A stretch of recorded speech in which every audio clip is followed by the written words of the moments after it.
I'm upset. My period starts in a few days. I've got a wedding to attend tomorrow in Chicago, and I don't want to make this video, but here we go. I watched the Kavanaugh hearing. The whole hearing. All day. I didn't shower, I didn't change out of my pajamas. Whenever I had to use the bathroom, I left the door open, and I ate when they took breaks. From 8 a.m. Thursday morning, which was a little before the hearing started, to 6:30 p.m. that day, and then yesterday, I slept the whole day. I didn't want to face or digest any more of what I saw. I didn't want to think about it. I just stayed asleep. As a result, I got up at 3 in the morning today, and what was my conclusion?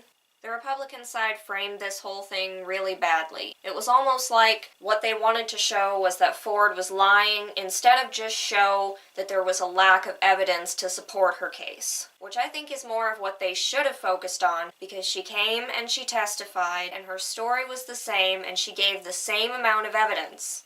0.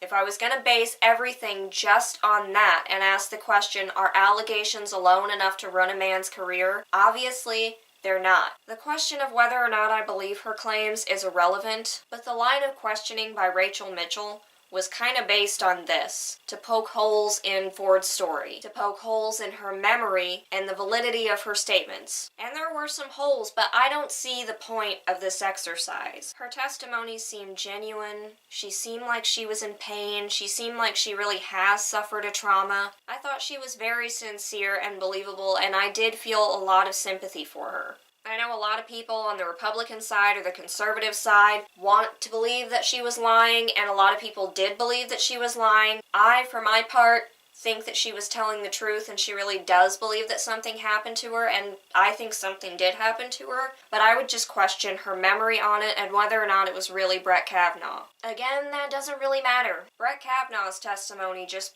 broke my heart. It just, and it's still eating me up today. This was a man fighting for his life, fighting for his family, for his career, for his name, walking into a room just filled with piranhas and people with political agendas that were going to tear him to shreds and basically crucify him, and that was evident in his demeanor and present on his face the whole time that he gave his statement.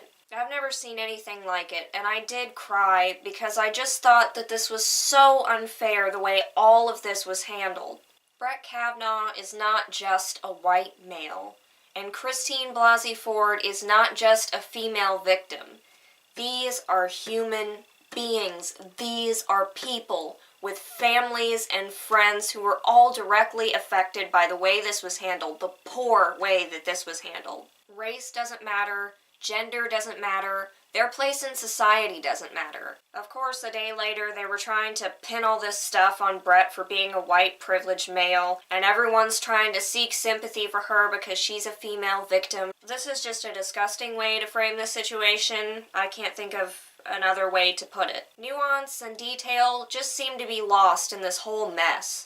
A situation like this is rarely black and white, but that's how it's been painted, and we're told to make our decisions based on that. It's just wrong. But for the people on the left who are saying Republicans are heartless and accusing them of, victim shaming and victim blaming, I would ask the question, what about Brett Kavanaugh's wife? What about their 2 daughters? Before Brett even opened his mouth, I could see his wife sitting behind him just near tears, and she was near tears the entire time, and I looked at this woman and I thought, why is she here? Why is she being subject to all this? Just the look on her face, it tore me up, because I don't think there's anybody that has sympathy for her, or even considers what her 2 daughters have gone through.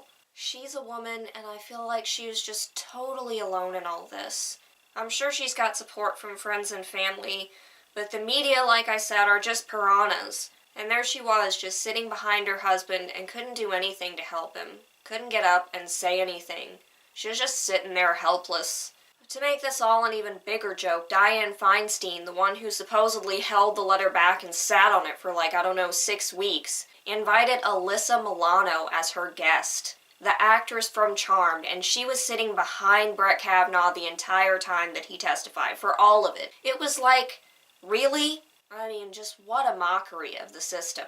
Not to mention Democrat after Democrat after Democrat praising Ford for her courage in coming forward and saying that they believed her before even hearing Brett testify. That just shows the bias that was in the room from the beginning. They weren't even going to give him a chance. They said that they wanted this whole hearing and an FBI investigation and a fair look at all the evidence, but this is clearly not fair. And then to praise her for her bravery and her courage in coming forward when she did not want to come forward to begin with. She was pushed to come forward because this was all leaked to the press. Now there is another thing that I am really angry about that not very many people have talked about, and maybe they're afraid to talk about it or afraid to even mention it. But I am angry that she didn't come forward with this information sooner. This was 36 years ago. And if this really took place, why didn't she say anything? Yeah, there's fear and embarrassment and all these stigmas attached to women coming forward and not being believed and whether or not she was drunk. But that doesn't mean that you shouldn't come forward. And I really do resent the fact that victims don't come forward because of these things. Because these are serious allegations. Supposing they were true and he went on and continued this behavior, she's partially responsible for that. And I don't think that's victim blaming. I'm really disgusted that people even in Hollywood, women in Hollywood will come forward and say something happened to them and then they won't give the name of the person that did it. You can say, oh, you weren't in their shoes, you don't know what it was like. But that doesn't relieve the victim of the responsibility of coming forward for the other people who might suffer the same thing if they don't. And then for a total hack, a complete idiot like Bill Maher, to say that the little girl was lying about praying for Ford, or that Brett Kavanaugh was lying in saying his little girl was praying for Ford. That's just like, she's a little girl, don't drag her into this. But they just don't care. They don't care about Kavanaugh's wife. They don't care about his kids. They don't care about him. They don't care about Ford. They don't care about her husband. They don't care about her two boys. Or what this means for boys and men in general. If you can just accuse someone and that's enough to ruin their life and their career. The kind of precedent that sets. I will say for Lindsey Graham, I haven't liked that guy since 2016 when he was in the running for president. He was probably my least favorite person. You could never have convinced me that that guy had the balls or the backbone to stand up for anything. And time again, when he shows up on the news, it's always to say something or to be behind something that I disagree with. But in this instance, in this hearing, I was super impressed with the things that he had to say, and the passion with which he spoke, and the courage of his convictions. Like, I've changed my mind about him. When it comes to policy, we may not agree on everything, but for something like this, that I think just really counts, for him to stand up for it and say, no, this is not the way that things should go, there should be due process. I agree with him when he says that Kavanaugh is just as much a victim as Ford is. This was a circus, and he was not having any part of it. And you know what, Lindsey Graham, frickin' good for you. Anyway, my heart just goes out to Ford and her family, to Kavanaugh and his family. I believe him. I believe that he is innocent of these allegations. I don't think that means that Ford is lying. I don't think it means she's not telling the truth. I don't see why you can't believe Kavanaugh and Ford in the same instance. But my faith in the system is really shaken, and my faith in humanity is really shaken. My faith in the media is non-existent. To see the articles coming out about him being angry and indignant and crying, mocking him for those things, saying he's guilty because he expressed anger, because he was accused of rape. This is gaslighting beyond what I even thought was possible. And if he hadn't shown any emotion, they just would have accused him of being a robot and said he was guilty because of that. Like, this was a lose-lose for him. But he came out swinging and gave it his all, and I believe him. I really believe him. And I'm just shaken, and I'm just devastated that this is continuing to go on, that it's gone on for as long as it has. And I really am heartbroken for him.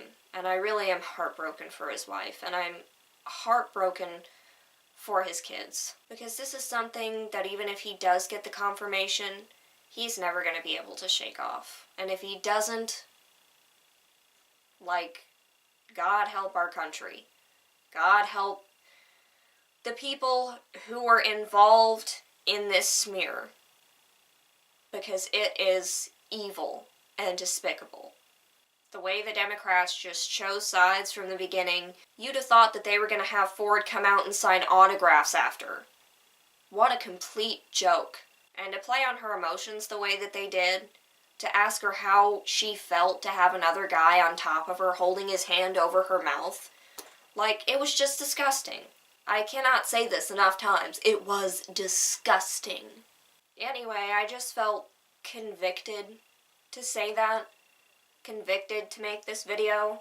Don't want to make this video. I was hoping that it would be resolved, even though I knew that it wouldn't be resolved. I was stupidly hoping it would be.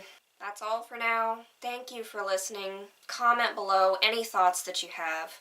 And until next time, bye.